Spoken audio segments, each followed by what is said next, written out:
Before we begin, I just want to start off by saying this video is sponsored by nobody. Yeah, please sponsor me. I have a cat.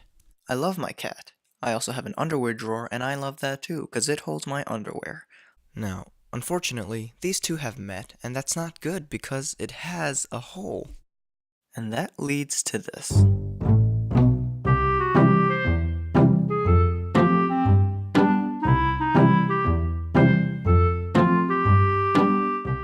So, to defend my drawer, I put a few school books in there, since I never used them anyway. but that raised another problem. I couldn't reach them myself. So I thought to myself, There has to be a better way.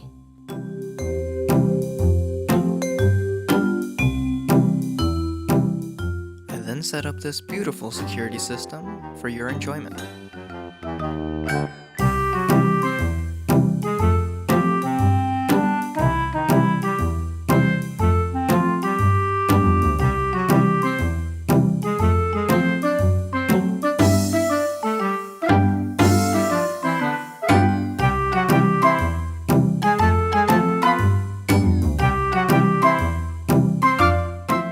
So I use this tool called a contour gauge or a profile gauge. And it does exactly that. It takes a cross-section of an object so it can be further used. Now since I was going to use this as a reference picture in Fusion 360, I traced it out with a pencil on a piece of copy paper. When I scan a reference image, I like to add a ruler just so I can calibrate the image later on.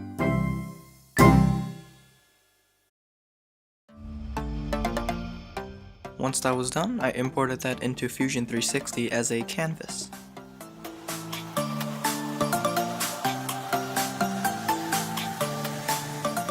This is where that ruler comes in. You can pick two spots to calibrate your image, to make sure the units are set right. And here I'm just tracing out that contour gauge image we just scanned earlier.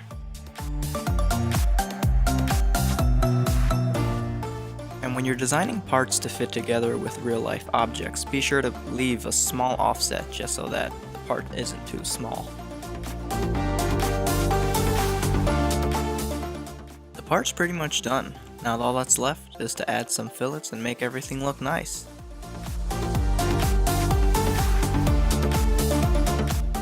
Now here it is. All that's left is to print it out.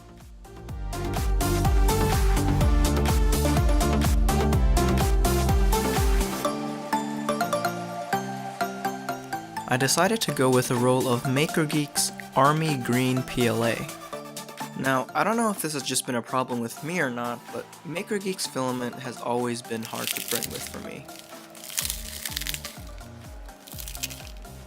Yeah, that's a brand new spool. Maybe I've just had terrible luck with MakerGeek's. If any of you guys have used MakerGeek's filament in the past and you want to share some experiences, leave a comment down below. Yep, right to the trash bin. I then went ahead and printed that same exact G-code file with some inland white PLA. Other than a small overhang issue caused by that large fillet in the front, it printed out flawlessly. I still wanted to fix it, so I went ahead and grabbed some modeling paste. This paste works great for filling in large imperfections such as this. You can just smear it into the gaps and wait a few minutes for it to dry. Get out of here, you're the one who started this in the first place. I also accidentally set my slicer settings so that the start and end of every layer would meet at the same place, so that created this ugly seam at the front. So while I was here, I thought I might as well fill in that gap. So I took a little bit more paste and I smeared it over that seam.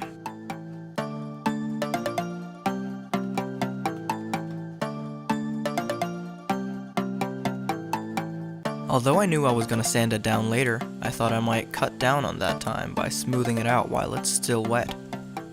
I used an index card, conformed it to the shape, and dragged it along the surface. Now I did this next part off camera, but I just set it aside to dry and I sanded it down. To prevent the piece from shifting around, I used a bit of VHB tape.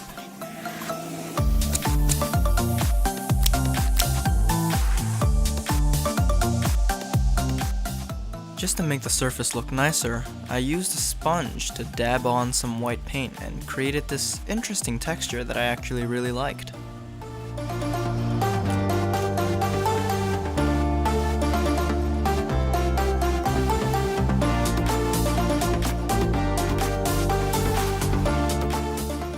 And here's the final result.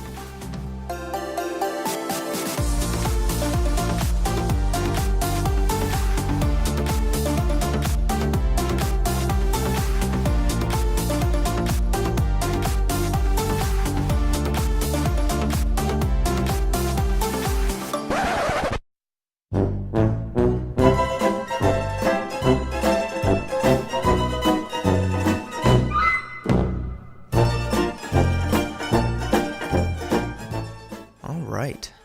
I know the situation presented in this video will probably apply to less than 1% of all viewers, but my point is to show the uses of 3D printing and how it can be used in our everyday lives.